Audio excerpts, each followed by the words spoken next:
screen.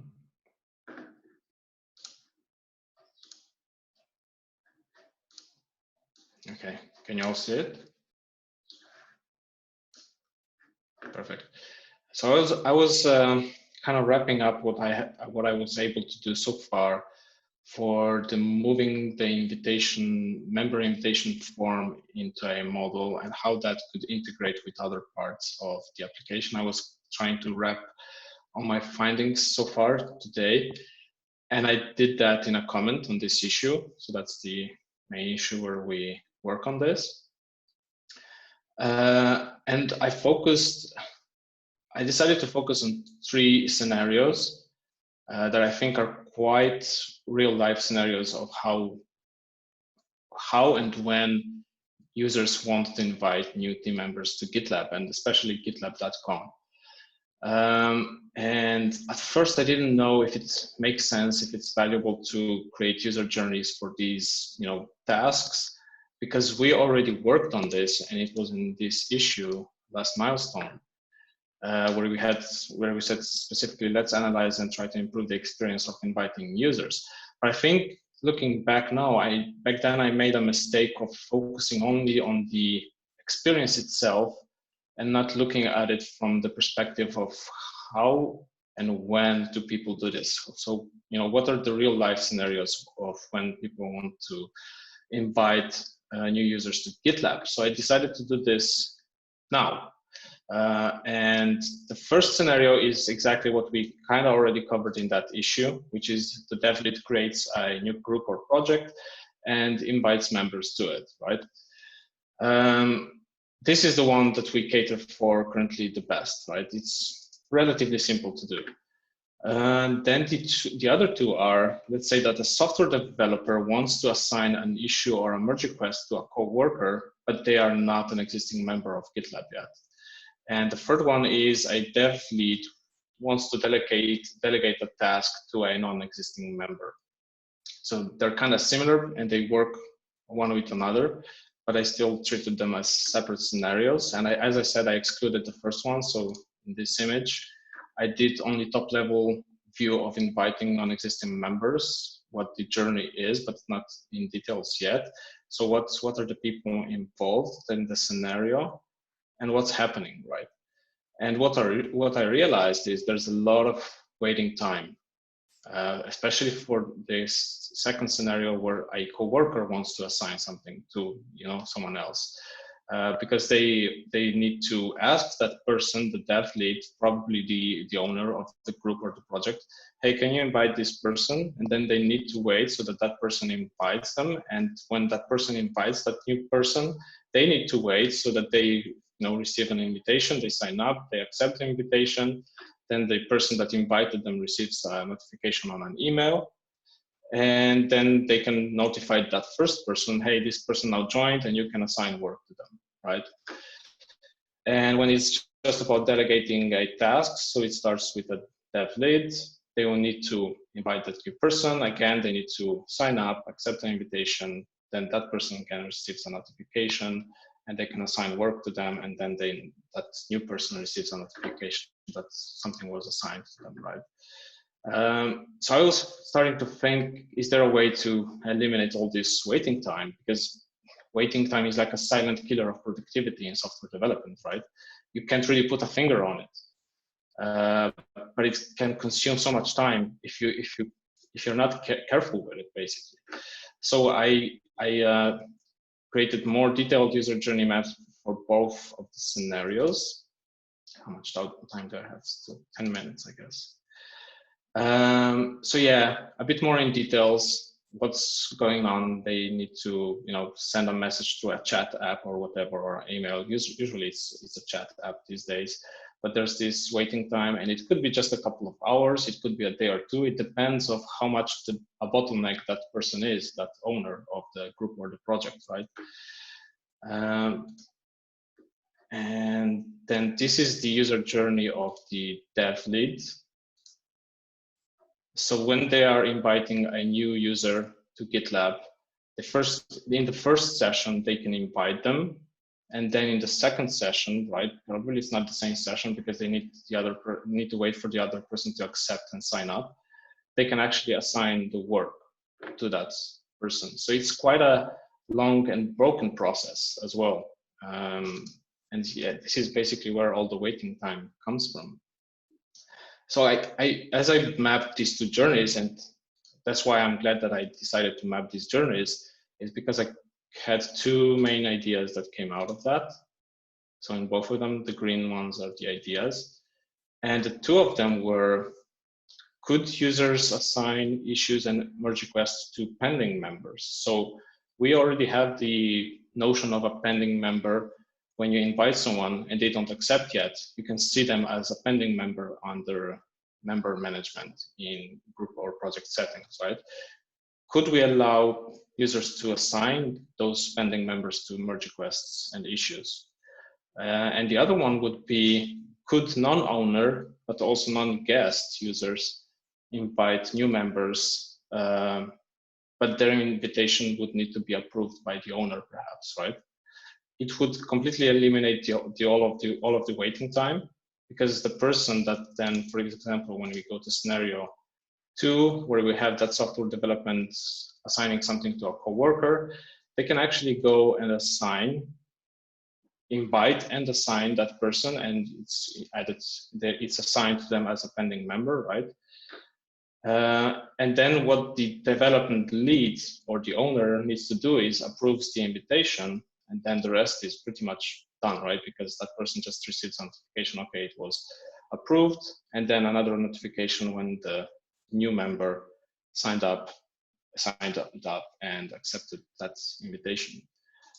So the main difference is, instead of doing it in separate sessions and in separate steps where there's a lot of waiting time between, you can do it in one go. And the same for the third scenario, which is basically pretty much this bit there.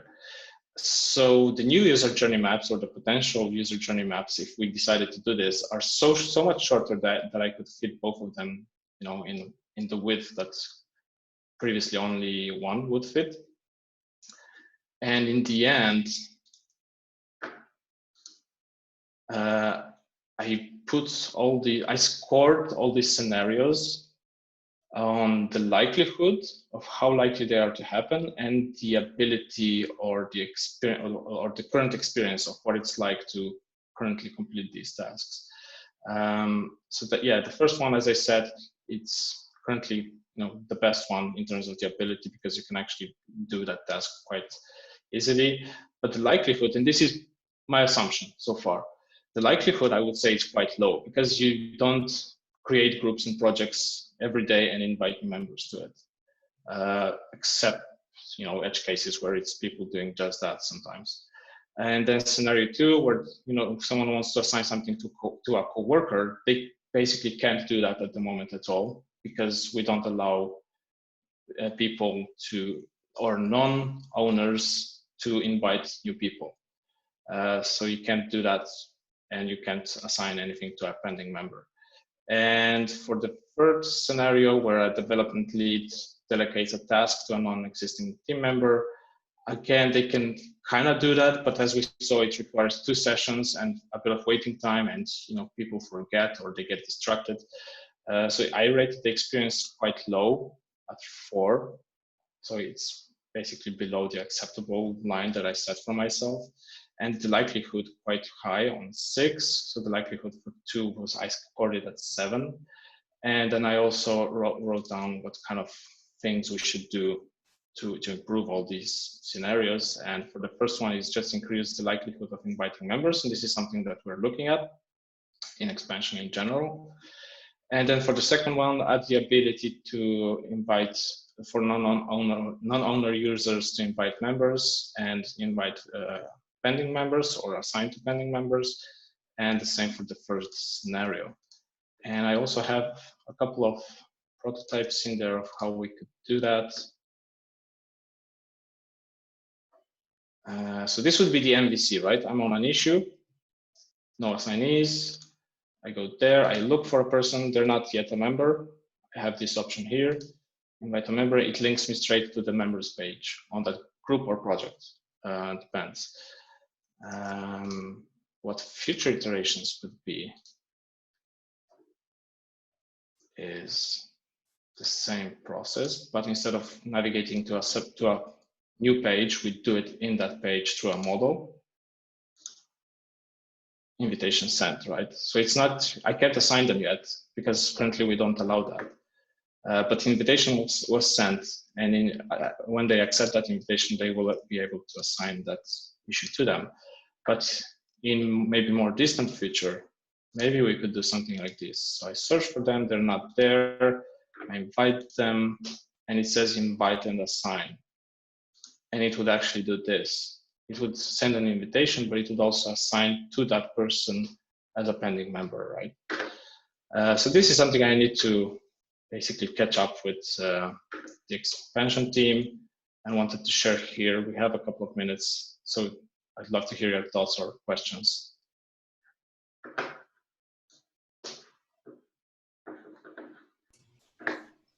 I love how you scored this, the likelihood and the ability.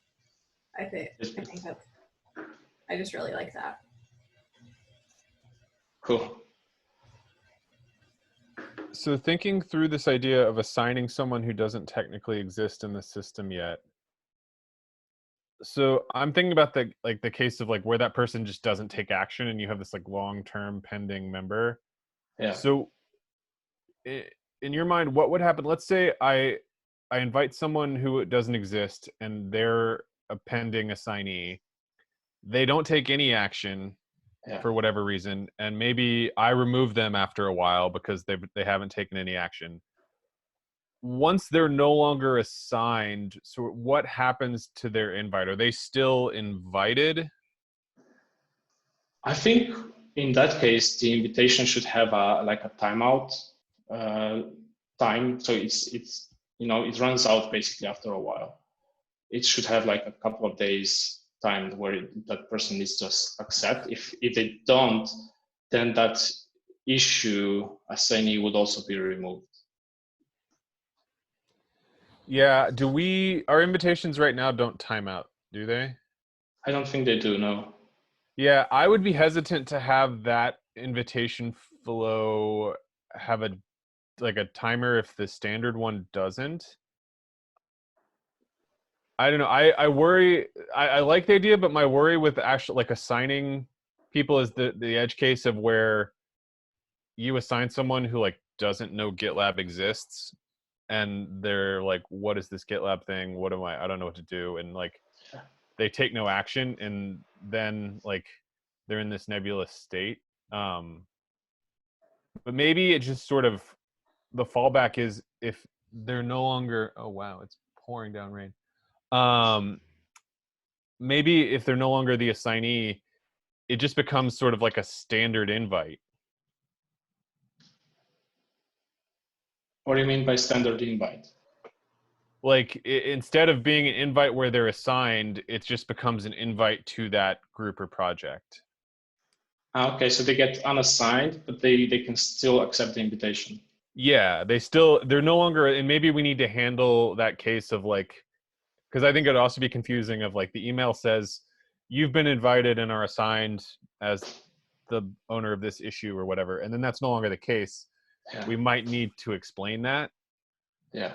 But I think like, because also if the end result is like we want more people to be invited and using GitLab, it'd be in our interest to maintain that invite even if the assignment no longer exists. That's true. Yeah. That's a good point.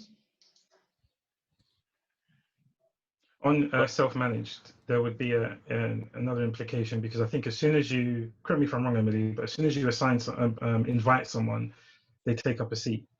That's actually not true. Pending members don't take up seats right now. Okay. We were going to have to change that if we were